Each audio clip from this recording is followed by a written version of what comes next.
It was better if I didn't know. Months passed, then years. Tessa graduated and left for college 2 states away. She rarely came home, even during holidays. Our parents never pushed her to visit. The questions about those 3 days faded to the background of our family life, but never disappeared completely. I was 18 when pieces of the truth began to emerge. Home from my first semester of college for winter break, I was cleaning out my closet when I found an old small box of middle school memorabilia. Inside was my diary from 7th grade with entries about Tessa's disappearance and return. Reading it brought back all my questions. That night, I overheard my parents talking in the kitchen, not realizing I was home.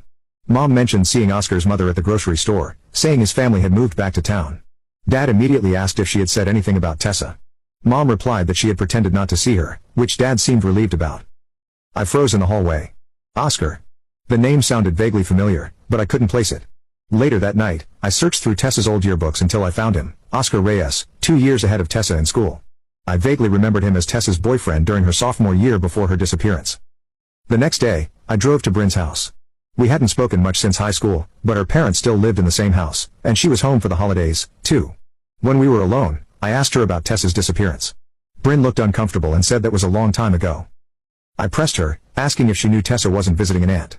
After a pause, she acknowledged that everyone knew there was no aunt, but my parents had made it clear they weren't supposed to ask questions. When I asked if it had something to do with Oscar Reyes, her eyes widened slightly. She seemed surprised I didn't know. Bryn explained that Oscar had been bad news, controlling and jealous. Tessa had tried to break up with him multiple times, but he always convinced her to come back. When I asked if he had hurt Tessa, Bryn said I should really talk to my sister about this. I called Tessa that night. She sounded surprised to hear from me. We rarely spoke on the phone. I told her I needed to know what happened when I was 12, when she disappeared for 3 days. After a long silence, she asked why I was asking about this now. I explained that I was tired of not knowing, tired of having lied for her for years without understanding why. Eventually, she said she would come home the next weekend so we could talk in person. Tessa arrived on Friday evening. She looked different. Her hair was shorter, and she carried herself with more confidence than I remembered. We waited until our parents went to bed before sitting at the kitchen table with mugs of tea. When I asked her to tell me everything, Tessa took a deep breath and began explaining. She had been with Oscar.